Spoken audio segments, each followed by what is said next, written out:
Hi guys, I'm FPL Nymfria and welcome back to the home of FPL videos. I'm back after the Christmas break. Happy New Year everybody. I hope you had an amazing one. I'll whiz through how I got on in the tightly packed holiday period before chatting over my plans for Game Week 22. So let's get on with it. Game Week 18 wasn't a great game week for me. The standout players were Pope and Lundstrom with their clean sheet points. Grealish, who I got in that week for Mount, got a goal against Southampton, and Vardy scored a goal against Manchester City. Kelly in for Mings meant I got 2 more points than I would have done, but Kelly hasn't yet kept me a clean sheet since I owned him. Mane and Trent had the blank game week and I decided to bench them rather than sell them for one game. Unfortunately, I decided to be a bit brave and captain someone other than Vardy that week, and despite a lot of chances created, Rashford couldn't deliver against Watford. Any other captain and I might have got a green arrow. The talking point though of Game Week 18 was of course Sonny's red card, meaning I got -1 from him and meaning he dictated my next transfer. So Game Week 18 resulted in 44 points and a red arrow to 251,866, albeit a fairly small arrow given the circumstances, but still a red arrow. Game Week 19 was a good week for me. I made 2 transfers for a -4 and I got in Kane and Moura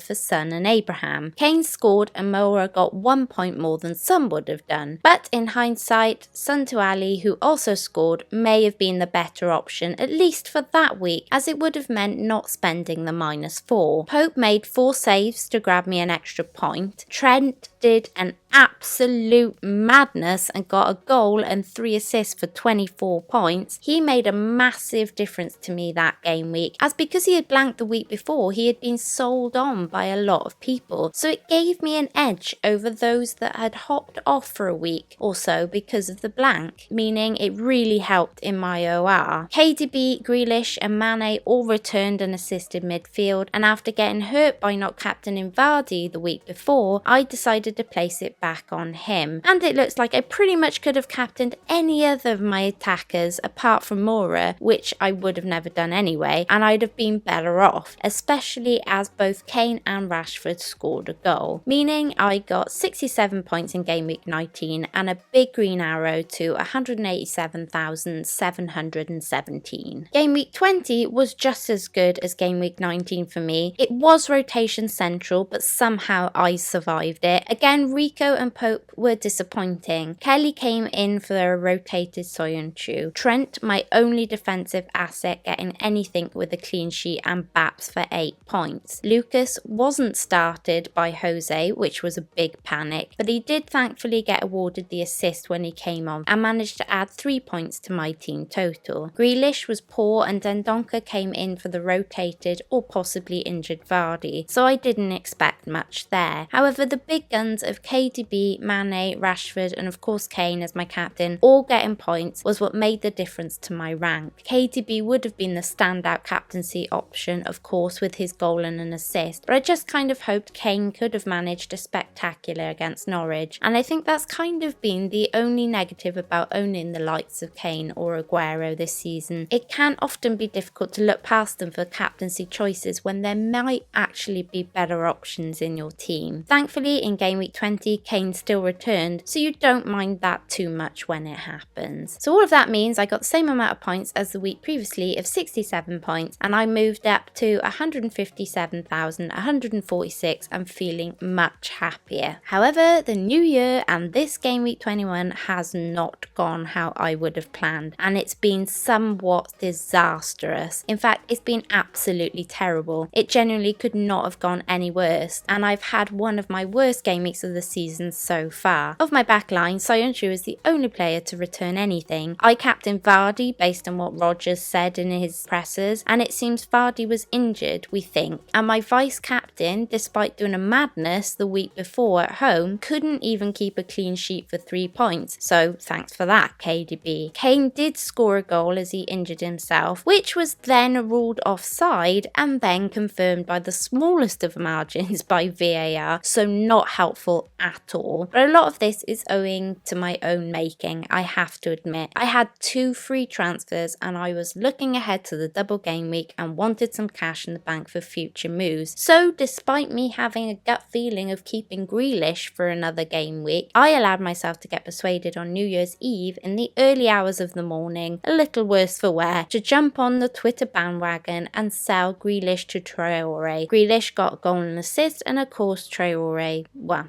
didn't get very much. When I made that move, I knew as soon as I did it did not sit right with me. Yes, of course it means I have lots of cash in the bank, 5 million in fact, to do whatever I like with it, but I sold 13 points effectively, which is a bit of a kick in the teeth. Not my best moment in FPL, it has to be said. Again, not following my gut. All of that means I got 40 points, resulting in a massive red arrow, and all of the hard work of the previous 2 weeks has been undone, and I'm right back where I was in Game Week 18 and on an OR of 250,074. Looking ahead to Game Week 22, and this is how I'm lining up currently, my confidence is a little shaken, I have to be honest with my Nymfam. With the Kane injury, I panicked and bought Ings in for him on Wednesday evening as Ings was rising. I regret that. I should have waited the cup weekend out at least. Not because I wouldn't have got rid of Kane, but because I was thinking about Calvert-Lewin, Jimenez or Deulofeu all as possible replacements. And with Ings having Leicester up next, maybe one of the others might have been the better option for a week or two. I still have another transfer and Pope, Moura and Traore are all on the chopping block, but I'm not sure which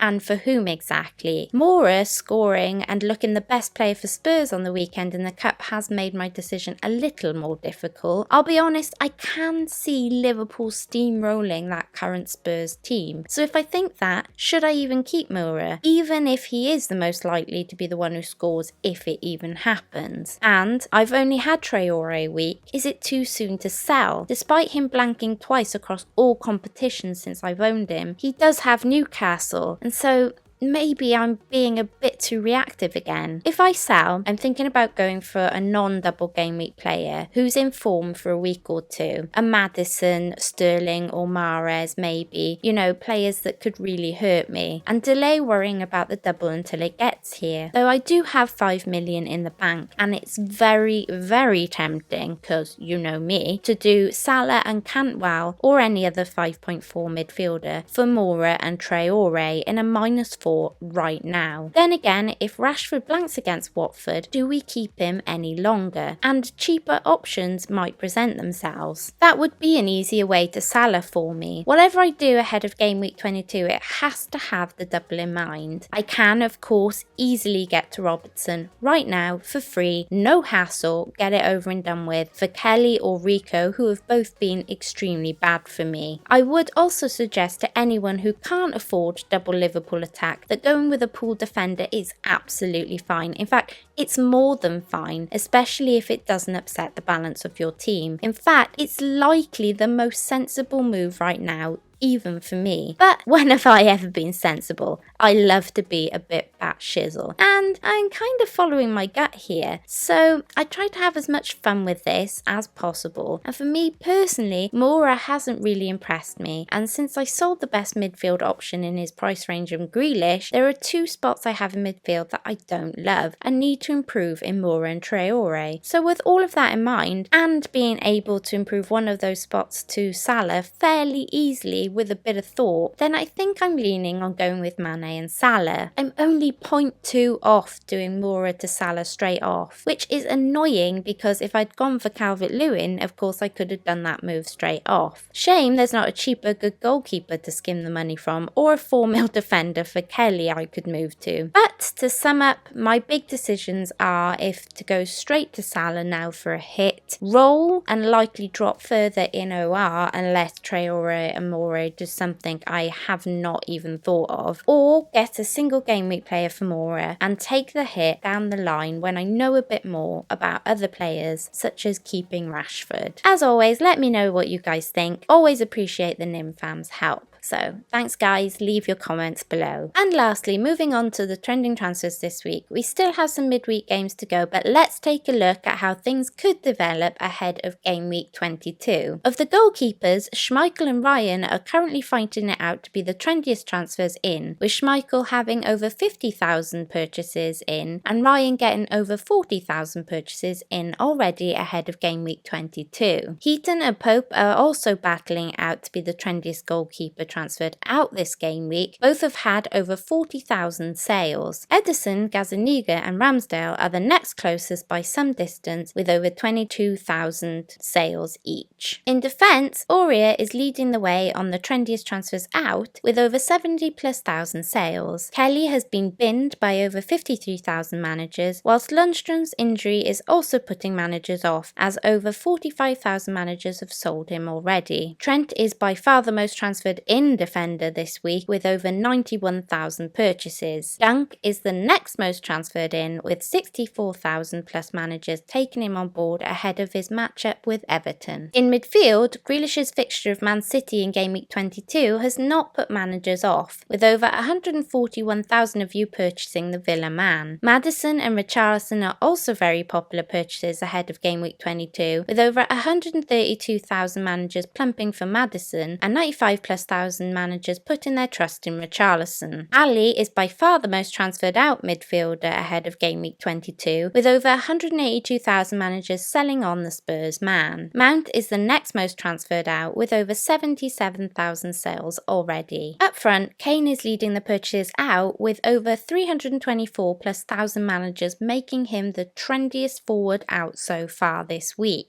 Managers have also lost patience with Vardy missing the previous two games, as over 215,000 managers have shipped the Leicester man despite him topping the points board in the forwards category so far this season. Ings is by far the trendiest forward in this week, with over 224,000+ managers plumping for the Southampton man. Calvert-Lewin, Rashford and Aubameyang are all fighting it out to be the next best trendiest forward in this week, with each of them having 110,000+ purchases. And that's it you guys, thanks for watching. Thank you to the official FPL site for the use of the previous week's graphics, and please feel free to check out my sponsors fantasyfootballfix.com. Please, before you go, don't forget to like, subscribe and hit that notification bell. Until next time, Nymfria out.